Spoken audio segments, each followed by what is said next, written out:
Hi friends, ആർഫറയുടെ weekend എപ്പിസോഡിലേക്ക് എല്ലാവർക്കും സ്വാഗതം. ഈ 2026 ജനുവരി മാസങ്ങളിൽ 67 രൂപ എന്ന നിലയിൽ ട്രേഡ് ചെയ്ത ഒരു സ്റ്റോക്കായിരുന്നു ക്യൂപ്പിഡ് ലിമിറ്റഡ്. ജനുവരി മാസം 105 എന്നുള്ള ഹൈ വരെയും ഈ ക്യൂപ്പിഡിൻ്റെ വില ഉയർന്നിരുന്നു. എന്നാൽ ഇപ്പോൾ നമ്മൾ ഈ സ്റ്റോക്കിൻ്റെ പ്രൈസ് കാണുന്നത് 212 രൂപ എന്ന ലെവലാണ്. അതായത് കഴിഞ്ഞ 6 മാസം 146% ഒരു വമ്പിച്ച റിട്ടേൺ ആണ് ഈ സ്റ്റോക്ക് നൽകിയിട്ടുള്ളത്. ഇനി കഴിഞ്ഞ 52 ആഴ്ചകളിലുള്ള ഈ കമ്പനിയുടെ ഒരു പെർഫോമൻസ് നോക്കിക്കഴിഞ്ഞാൽ ഇതിൻ്റെ ലോ എന്ന് പറയുന്നത് 23 രൂപയാണ്. ആ 23 രൂപയിൽ നിന്ന് ഇവർ ക്രിയേറ്റ് ചെയ്ത ഹൈ എന്ന് പറയുന്നത് 226 രൂപയാണ്. അതായത് 800% ഒരു മൾട്ടി ബാഗർ റിട്ടേൺ ആണ് ഇത് ഇൻവെസ്റ്റേഴ്സ് നൽകിയത്. അപ്പോൾ ഈ രീതിയിലുള്ള ഒരു വമ്പിച്ച ഉയർച്ച ഈ ഒരു സ്റ്റോക്കിൽ ഉണ്ടാവാനുള്ള കാരണം എന്താണെന്നാണ് നമ്മൾ പരിശോധിക്കുന്നത്. അപ്പോൾ അതിനു മുമ്പേ നമ്മൾ ഈ സ്റ്റോക്കിൻ്റെ ബിസിനസ് ഒന്ന് പരിചയപ്പെടാം. 1993 രൂപം കൊണ്ട ഈ ക്യൂപ്പിഡ് ലിമിറ്റഡ് ഇവരുടെ പ്രധാനപ്പെട്ട മാനുഫാക്ചറിങ് പ്രൊഡക്റ്റ് എന്ന് പറയുന്നത് കോണ്ടംസ് ആണ്. അതായത് മെയിൽ ആൻഡ് ഫീമെയിൽ കോണ്ടംസ്, അതുപോലെ water based male and female condoms, personal lubricants, IVD kits, deodorants, perfumes, almonds hair oil, body oil, petroleum jelly തുടങ്ങി FMCG പ്രൊഡക്റ്റുകളുടെ ഒരു നീണ്ട നിര തന്നെ നമുക്ക് ഈ ക്യൂപ്പിഡിൽ കാണാൻ പറ്റും. ഇതേപോലെ വേൾഡ് ഹെൽത്ത് ഓർഗനൈസേഷനും യുണൈറ്റഡ് നേഷൻസ് പോപ്പുലേഷൻ ഫണ്ടും ഒക്കെ ആദ്യമായിട്ട് പ്രീ ക്വാളിഫൈ ചെയ്ത മെയിൽ ആൻഡ് ഫീമെയിൽ കോണ്ടംസ് ആണ് ഈ ക്യൂപ്പിഡിൻ്റേത്. വേൾഡിലെ തന്നെ ഫസ്റ്റ് കമ്പനിയാണ് ഈ രീതിയിലുള്ള പ്രീ ക്വാളിഫിക്കേഷൻ ലഭിച്ചിട്ടുള്ള കോണ്ടം. അപ്പോൾ ഇവരുടെ മെയിൽ കോണ്ടം ബിസിനസ് ആണ് ഏറ്റവും മേജർ റവന്യൂ ക്രിയേറ്റ് ചെയ്യുന്നത്. 57% റവന്യൂ ജനറേറ്റ് ചെയ്യുന്നത് ഈ ഒരു ബിസിനസ്സിൽ നിന്നാണ്. അതിൽ തന്നെ ഫീമെയിൽ കോണ്ടംസ് 14% റവന്യൂ ജനറേറ്റ് ചെയ്യുന്നുണ്ട്. അതുപോലെ ഇവരുടെ FMCG കൺസ്യൂമർ ബിസിനസ്സിൽ നിന്ന് 27%, അതുപോലെ IVD കിറ്റ്സിൻ്റെ വിൽപ്പനയിൽ 3%മാണ് ഇവരുടെ റവന്യൂ. ഇതിൻ്റെ ഒരു ജോഗ്രഫിക്കലായിട്ടുള്ള സ്പ്ലിറ്റ് നോക്കുകയാണെങ്കിൽ ലോകത്തിൽ 110ഓളം രാജ്യങ്ങളിൽ എക്സ്പോർട്ട് ചെയ്യുന്ന അവരുടെ വരുമാനത്തിൻ്റെ 48% ജനറേറ്റ് ചെയ്യുന്നത് ഈ ഇൻ്റർനാഷണൽ മാർക്കറ്റുകളിൽ നിന്നാണ്. ഇത് കൂടാതെ നേരത്തെ സൂചിപ്പിച്ച WHO യുണൈറ്റഡ് നേഷൻസിൻ്റെയും ഒക്കെ ലോങ് ടേം എഗ്രിമെൻറ്റും ഈ കമ്പനിയുമായിട്ടുണ്ട്.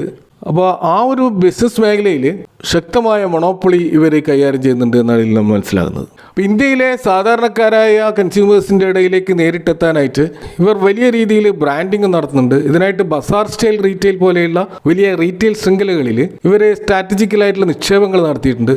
ഇതുവഴി ലക്ഷക്കണക്കിന് റീറ്റെയിൽ ഔട്ട്ലെറ്റുകളിലേക്ക് തങ്ങളുടെ ഉൽപ്പന്നങ്ങൾ എത്തിക്കാൻ ഇവർക്ക് സാധിക്കുന്നുണ്ട്.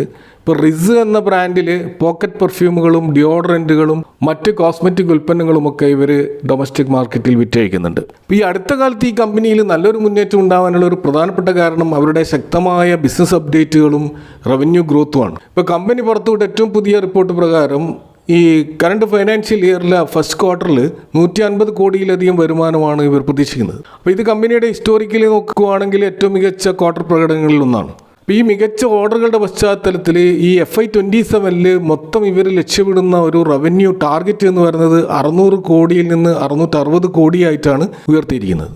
അതിനുശേഷം വരും വർഷങ്ങളിൽ 1000 കോടി എന്നുള്ള റവന്യൂ ടാർഗറ്റാണ് മാനേജ്മെൻറ്റ് ലക്ഷ്യമിടുന്നത്. അപ്പോൾ പല രാജ്യങ്ങളിലും ഇവർ ലോങ് ടേം കോൺട്രാക്റ്റുകളുണ്ട്. ഇപ്പോൾ ഏറ്റവും ഒടുവിൽ നമ്മൾ കാണുന്നത് നെതർലാൻഡ്സ് ആസ്ഥാനമായിട്ടുള്ള partnership for supply chain management പോലുള്ള ഗ്ലോബൽ സംഘടനകളുമായിട്ട് വലിയ തോതിലുള്ള ലോങ് ടേം കോൺട്രാക്റ്റുകൾ ഇവർക്ക് ലഭിച്ചിട്ടുണ്ട്. അപ്പോൾ ഇത് ഇൻ്റർനാഷണൽ മാർക്കറ്റിൽ ഇവരുടെ ബിസിനസ് ഫ്യൂച്ചറിലും സ്ട്രോങ് ആണെന്നാണ് സൂചിപ്പിക്കുന്നത്. കൂടാതെ ഇവർ ബിസിനസ് ഡൈവേഴ്സിഫിക്കേഷൻ ചെയ്യുന്നുണ്ട്. കാരണം കേവലം കോണ്ടം നിർമ്മാണത്തിൽ മാത്രം ഒതുങ്ങാതെ ഹെയർ ഓയിൽ, പെർഫ്യൂമുകൾ, കോസ്മെറ്റിക്സ്, ഡയഗ്നോസ്റ്റിക്, IVD കിറ്റ്സ് തുടങ്ങി പുതിയ മേഖലകളിൽ കൂടി ഇവരുടെ കമ്പനിയുടെ ബിസിനസ് വ്യാപിപ്പിക്കുന്നതും ഇൻവെസ്റ്റേഴ്സിൽ ഒരു കോൺഫിഡൻസ് സൃഷ്ടിക്കുന്നുണ്ട്. കമ്പനിയുടെ ഒരു ഫൈനാൻഷ്യൽ ഫണ്ടമെൻ്റൽസ് നമ്മൾ നോക്കുകയാണെങ്കിൽ 28,000 കോടി മാർക്കറ്റ് ക്യാപ്പുള്ള ഒരു സ്മോൾ ക്യാപ്പ് കമ്പനിയാണിത്. നിലവിലുള്ള ഇതിൻ്റെ പ്രൈസ് 212 എന്ന രൂപയിലാണ് ട്രേഡ് ചെയ്യുന്നത്. അതിൻ്റെ ഓൾ ടൈം ഹൈയോട് അടുത്ത് തന്നെയാണ് സ്റ്റോക്ക് ഇപ്പോൾ ഉള്ളത്. വലിയ കമ്പനിയുടെ ഒരു പ്രോഫിറ്റബിലിറ്റി റേഷ്യോസ് ഒക്കെ നമ്മൾ നോക്കുകയാണെങ്കിൽ വളരെ സ്ട്രോങ് ആണെന്ന് കാണാം. ROC 33%, ROE 27%മാണ് രേഖപ്പെടുത്തിയിരിക്കുന്നത്. ഇപ്പോൾ കഴിഞ്ഞ 3 വർഷത്തെ ഒരു ആവറേജ് ROE എടുക്കുകയാണെങ്കിൽ 20%-അടുത്ത് വരുന്നുണ്ട്. അതുപോലെ ROC 24% വരുന്നുണ്ട്. അപ്പോൾ ഇവരുടെ ഒരു ഓപ്പറേറ്റിംഗ് മാർജിൻ 38% എന്ന നിലയിൽ വളരെ സ്ട്രോങ് ആയിട്ട് നിൽക്കുന്നതാണ്. എന്നാൽ ഈ സ്റ്റോക്കിൻ്റെ ഒരു വാല്യുവേഷൻ ഇപ്പോൾ നമ്മൾ പരിശോധിച്ചാൽ സ്റ്റോക്കിൻ്റെ PE ഇപ്പോൾ 264 എന്നുള്ള വളരെ ഹൈ ആയിട്ടുള്ള ഒരു PE ആണ്. ബുക്ക് വാല്യൂ ആണെങ്കിൽ 3.35 മാത്രമേ ഉള്ളൂ. ഈ ഇൻഡസ്ട്രി PE 43 അപ്പോൾ അതിനേക്കാൾ എത്രയോ ഉയരത്തിലാണ് സ്റ്റോക്കിൻ്റെ PE ഉള്ളത്. അതുപോലെ ഇവരുടെ ഒരു മീഡിയൻ PE നോക്കുകയാണെങ്കിൽ അത് 30-നും 60-നും ഒക്കെ ഇടയിലാണ്. അതിനേക്കാളും വലിയ തോതിൽ ഇപ്പോൾ ഇതിൻ്റെ വാല്യുവേഷൻ ഉയർന്നിട്ടുണ്ട്. PEG റേഷ്യോ നോക്കുകയാണെങ്കിൽ 5 മേലെയാണ്. അതും ഹൈ ആയിട്ടാണ് നമ്മൾ കാണുന്നത്.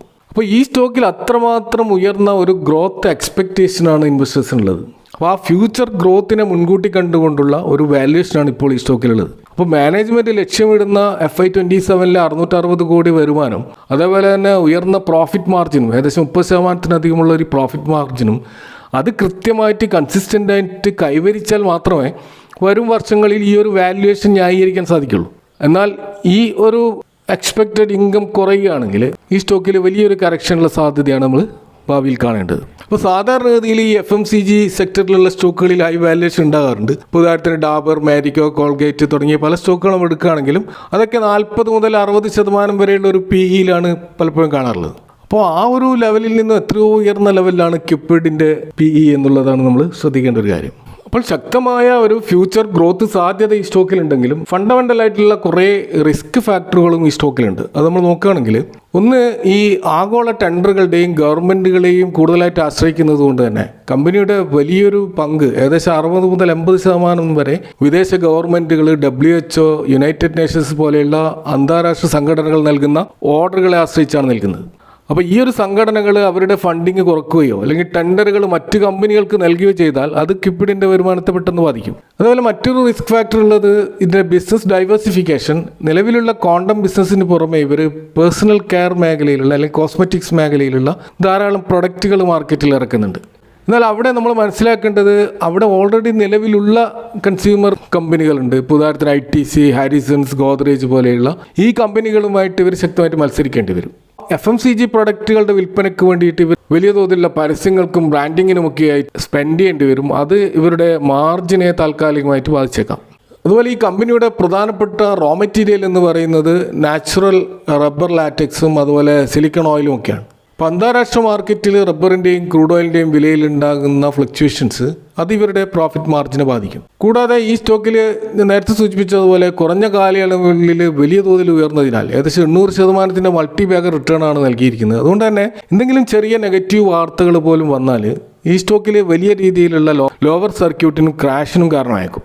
അതേപോലെ തന്നെ ഈ ഗവൺമെൻറ് റെഗുലേറ്ററി റിസ്കുകളും ഇതിലുണ്ട്. ഇപ്പോൾ ഇന്ത്യൻ മാർക്കറ്റിൽ drug controller of India condom പോലെയുള്ള ഉൽപ്പന്നങ്ങളുടെ പ്രൈസ് ക്യാപ്പിംഗ് ഏർപ്പെടുത്തിയാൽ അത് കമ്പനിയുടെ ലാഭത്തെ ബാധിക്കും. ഇതുകൂടാതെ മറ്റൊരു പ്രധാനപ്പെട്ട കാര്യം കാണുന്നത്, ഇത്ര നല്ല മുന്നേറ്റം ഈ സ്റ്റോക്ക് നടത്തിയിട്ടും ഇതിൽ FIAസിൻ്റെയും DIAസിൻ്റെയും ഹോൾഡിങ്, വലിയ ഇൻസ്റ്റിറ്റ്യൂഷൻ്റെ ഹോൾഡിങ് വളരെ കുറവാണ്. 1% താഴേക്കാണ് ഹോൾഡിങ്. കൂടാതെ നിലവിലുള്ള ഹോൾഡിങ് FIAസും DIAസും കുറച്ചതായിട്ട് നമുക്ക് കാണാം. അപ്പോൾ ഇവിടെ നമ്മൾ ശ്രദ്ധിക്കേണ്ടത് ഇതൊരു സ്മോൾ ക്യാപ് സ്റ്റോക്കാണ്. സ്വാഭാവികമായിട്ട് FIA, DIAസും ഇത്തരം സ്മോൾ ക്യാപ് സ്റ്റോക്കുകളിൽ അവർ വലിയ തോതിലുള്ള ഹോൾഡിംഗ് സ്റ്റേക്ക് അവർ വെക്കാറില്ല. കാരണം വലിയ ഫണ്ടുകൾക്ക് കോടിക്കണക്കിന് രൂപ ഒന്നിച്ച് നിക്ഷേപിക്കാനുള്ള ഒരു ലിക്വിഡിറ്റി ഇത്തരം സ്റ്റോക്കുകൾ ഉണ്ടാവാറില്ല. അതുകൊണ്ടാണ് അവർ കൂടുതലായിട്ട് ലാർജ് ക്യാപ് സ്റ്റോക്കുകളിലേക്ക് പോകുന്നത്. കൂടാതെ നിലവിൽ ഈ ഹൈ വാല്യുവേഷനിലായതുകൊണ്ട് തന്നെ അവിടെ ഒരു മാർജിൻ ഓഫ് സേഫ്റ്റി ഇല്ലാത്തത് കൊണ്ടും FIAസും DIAസും നിലവിൽ ഇപ്പോൾ ഇതിൽ വലിയ തോതിൽ സ്റ്റേക്ക് എടുക്കാനുള്ള സാധ്യത കുറവാണ്. അതുപോലെ ഈ കമ്പനിയുടെ ഒരു ഷെയർ ഹോൾഡിംഗ് പാറ്റേൺ നമ്മൾ നോക്കിക്കഴിഞ്ഞാൽ 52%-ലധികം സ്റ്റോക്കുകളും ഹോൾഡ് ചെയ്യുന്നത് റീറ്റെയിലേഴ്സാണ്. അപ്പോൾ ഒരു സ്റ്റോക്കിൽ റീറ്റെയിൽ നിക്ഷേപം വളരെ കൂടുതലാകുമ്പോൾ, അതുപോലെ ഇൻസ്റ്റിറ്റ്യൂഷണൽ നിക്ഷേപങ്ങൾ കുറയുകയും ചെയ്യുമ്പോൾ അവിടെ പാനിക് സെല്ലിങ് പലപ്പോഴും ഉണ്ടാകും. അപ്പോൾ അതുകൊണ്ട് തന്നെ വലിയ ഫ്ലക്ച്വേഷൻസ് ഇതിൻ്റെ പ്രൈസിലൊക്കെ ഉണ്ടാകാനുള്ള സാധ്യതയുണ്ട്. എങ്കിൽ പോലും ഭാവിയിൽ കമ്പനി മികച്ച പ്രകടനം തുടരുകയും ബിസിനസ് വലുതാകുകയും ചെയ്താൽ മ്യൂച്വൽ ഫണ്ടുകളും അതുപോലെ മറ്റ് ബിഗ് ഇൻസ്റ്റിറ്റ്യൂഷൻസും ഒക്കെ ഈ സ്റ്റോക്കിലേക്ക് എൻട്രി എടുത്തേക്കാം. അപ്പോൾ അതുവരെ ഈ സ്റ്റോക്ക് ഒരു ഹൈ റിസ്ക് ഹൈ റിവാർഡ് എന്ന ലെവലിൽ തന്നെ നിൽക്കും. കൂടാതെ ഈ സ്റ്റോക്കിൽ വലിയ കടമൊന്നും ഇല്ലെങ്കിലും ഒരു 0 ഡെറ്റ് കമ്പനിയാണെന്ന് വേണമെങ്കിൽ പറയാം. പക്ഷേ ഇവിടെ പ്രൊമോട്ടേഴ്സ് അവരുടെ ഷെയറുകൾ 24% കൂടുതൽ പ്ലഡ്ജ് ചെയ്തിട്ടുണ്ട്. മാർക്കറ്റിൽ പെട്ടെന്ന് എന്തെങ്കിലും ഇടിവുണ്ടാവുകയും ഈ ക്യുപ്പിഡ് സ്റ്റോക്കിൻ്റെ വില വല്ലാതെ താഴത്തേക്ക് പോവുകയും ചെയ്താൽ ഈ പണം കടം നൽകിയ സ്ഥാപനങ്ങൾ അവരുടെ ഈ പ്ലഡ്ജിങ് ഷെയർ പോരാ എന്നും അതിന് കൂടുതൽ സ്റ്റോക്കുകൾ വേണമെന്നും ആവശ്യപ്പെടും. ഇതിനാണ് നമ്മൾ മാർജിൻ കോൾ എന്ന് പറയുന്നത്. അപ്പോൾ ഈ പ്രൊമോട്ടേഴ്സിന് കൂടുതൽ സ്റ്റോക്കുകൾ നൽകാനോ അല്ലെങ്കിൽ പണം തിരിച്ചടക്കാനോ സാധിക്കാതെ വന്നാൽ സ്വാഭാവികമായിട്ടും ഈ ധനകാര്യ സ്ഥാപനങ്ങൾ 24% പ്ലഡ്ജ് ചെയ്ത ഈ സ്റ്റോക്കുകൾ ഓപ്പൺ മാർക്കറ്റിൽ വിറ്റഴിക്കും. ഇത്തരം സന്ദർഭങ്ങളിലാണ് സ്റ്റോക്ക് ക്രാഷ് ആവുക. എന്നാൽ എല്ലാ പ്ലഡ്ജിങ്ങും കമ്പനി തകരും എന്ന് അതിനർത്ഥമില്ല. ക്യുപ്പിഡിൻ്റെ പേരിൽ വലിയ ലോണുകളൊന്നുമില്ല. പ്രൊമോട്ടർമാർ വ്യക്തിപരമായ അല്ലെങ്കിൽ പുതിയ സ്ട്രാറ്റജിക് ബിസിനസ് എക്സ്പാൻഷന് വേണ്ടിയോ പ്രത്യേകിച്ച് ബസാർ സ്റ്റൈൽ റീറ്റെയിൽ പോലെയുള്ള സ്റ്റോക്കുകളിൽ നിക്ഷേപിക്കാൻ വേണ്ടിയിട്ടായിരിക്കാം ഈ പ്ലഡ്ജിങ് നടത്തിയിട്ടുണ്ടാവുക. അതുപോലെ ഈ കമ്പനിയിൽ ഒരു പോസിറ്റീവായിട്ടുള്ളൊരു കാര്യം അടുത്ത കാലത്ത് കണ്ടത്, കമ്പനിയുടെ പ്രൊമോട്ടറും CMDയുമായിട്ടുള്ള ആദിത്യകുമാർ ഹൽവാസിയ ഓപ്പൺ മാർക്കറ്റിൽ നിന്നും ഏകദേശം 21 ലക്ഷം സ്റ്റോക്കുകൾ വാങ്ങിയിട്ട് ഒരു ബൈബാക്ക് നടത്തിയിട്ടുണ്ട്. അപ്പോൾ അത് സൂചിപ്പിക്കുന്നത് ഈ പ്രൊമോട്ടേഴ്സിന് ഈ സ്റ്റോക്കിലുള്ള ഒരു ആത്മവിശ്വാസമാണ്. അപ്പോൾ ഏതായാലും ഈ സ്റ്റോക്കിൻ്റെ ഫ്യൂച്ചർ ഗൈഡൻസ് വളരെ പോസിറ്റീവാണ്. ബിസിനസ് നിലവിൽ നല്ല സ്ട്രോങ് പൊസിഷനിൽ തന്നെയാണുള്ളത്. എങ്കിലും ഈ ചില റിസ്ക് ഫാക്ടറുകൾ ഈ സ്റ്റോക്കിലുണ്ട്. അതുകൊണ്ട് തന്നെ വരും ക്വാർട്ടറുകളിൽ ഇവരുടെ പ്ലഡ്ജിങ് പെർസെൻറ്റേജ് കുറയുന്നുണ്ടോ എന്ന് നമ്മൾ തീർച്ചയായും പരിശോധിക്കണം. അപ്പോൾ പ്ലഡ്ജിങ് കുറഞ്ഞു വരികയാണെങ്കിൽ അത് കമ്പനിയെ സംബന്ധിച്ചിടത്തോളം പോസിറ്റീവാണ്. അപ്പോൾ ഈ ഒരു സന്ദർഭത്തിൽ നമ്മൾ ഈ സ്റ്റോക്കിൽ ഇൻവെസ്റ്റ് ചെയ്യാൻ പാടുണ്ടോ ഇല്ലയോ എന്ന് ചോദിച്ചു കഴിഞ്ഞാൽ ഒറ്റ തവണയായിട്ട് ഈ സ്റ്റോക്കിൽ വലിയ തുക നിക്ഷേപിക്കുന്നത് റിസ്ക്കാണ്. പകരം ചെറിയൊരു തുകക്ക് വാങ്ങിയിട്ട് ഒരു സിപ്പ് മോഡലിൽ ഇനി ഉണ്ടാകുന്ന ഓരോ കറക്ഷനിലും ഡിപ്പിലും കൂടുതൽ സ്റ്റോക്കുകൾ അക്യുമുലേറ്റ് ചെയ്യുന്നതായിരിക്കും ലോങ് ടേമിലേക്ക് ഗുണകരമാവുക. അപ്പോൾ ഒരു മിനിമം 1 വർഷം മുതൽ 3 വർഷം വരെയുള്ള ഒരു ടൈം ഹൊറൈസൺ ഉണ്ടെങ്കിൽ മാത്രമേ ഈ സ്റ്റോക്കിൽ ഇൻവെസ്റ്റ് ചെയ്യേണ്ടതുള്ളൂ. ഇപ്പോൾ നിലവിലുള്ള 212 എന്ന ലെവലിൽ നിന്നും കുറച്ച് കറക്ഷൻ വരികയാണെങ്കിൽ, ഇപ്പോൾ ഒരു 190 അല്ലെങ്കിൽ 185 ലെവലിലേക്ക് വരികയാണെങ്കിൽ അവിടെ നിന്ന് നമുക്ക് ചെറിയ തോതിൽ വാങ്ങി തുടങ്ങാം. മീഡിയം ടേം ടാർഗറ്റായിട്ട് 270, 300 ലെവലുകൾ നമുക്ക് വെക്കാവുന്നതാണ്. അപ്പോൾ കമ്പനി നേരത്തെ പ്രഖ്യാപിച്ചിട്ടുള്ള FY27 അവരുടെ ബിസിനസ് ലക്ഷ്യങ്ങളും ലാഭവും കൈവരിക്കുകയാണെങ്കിൽ ഒരു 1-2 വർഷത്തിനുള്ളിൽ ഈ ഒരു ടാർഗറ്റ് നമുക്ക് പ്രതീക്ഷിക്കാവുന്നതാണ്. എന്നാൽ അവിടെ ഒരു 150 രൂപ എന്നുള്ള ഒരു സ്റ്റോപ്പ് ലോസ് നമ്മൾ മനസ്സിൽ സൂക്ഷിക്കുന്നത് നന്നായിരിക്കും. കാരണം ഏതെങ്കിലും കാരണവശാൽ ഈ സ്റ്റോക്ക് 150 താഴേക്ക് പോവുകയാണെങ്കിൽ അവിടെ ആ കമ്പനിയുടെ ഗ്രോത്ത് ട്രെൻഡ് റിവേഴ്സലായിട്ടുണ്ട് എന്ന് കണക്കാക്കിക്കൊണ്ട് നഷ്ടം ഒഴിവാക്കാൻ തീർച്ചയായിട്ടും നമ്മൾ എക്സിറ്റ് ആവേണ്ടതാണ്. അപ്പോൾ ഇതൊക്കെയാണ് ക്വിപ്പിഡ് സ്റ്റോക്കുമായി ബന്ധപ്പെട്ട് നിങ്ങളുമായി ഷെയർ ചെയ്യാനുള്ളത്. അപ്പോൾ ഇവിടെ ഈ സ്റ്റോക്കിൻ്റെ ഒരു ഫണ്ടമെൻ്റൽ ടെക്നിക്കലായിട്ട് ഒരു വ്യൂ പറഞ്ഞു എന്ന് മാത്രം. ഒരിക്കലും ഇതൊരു ബൈ ഓർ സെൽ റെക്കമെൻഡേഷൻ അല്ല. നിങ്ങൾ നിങ്ങളുടേതായ റിസർച്ച് നടത്തിക്കൊണ്ട് മാത്രം ഇത്തരം ഹൈ റിസ്ക് ഹൈ റിവാർഡ് സ്റ്റോക്കുകളിൽ നിക്ഷേപിക്കുക എന്ന് പറഞ്ഞുകൊണ്ട് നിർത്തുന്നു. Thank you for watching. See you next time with another video.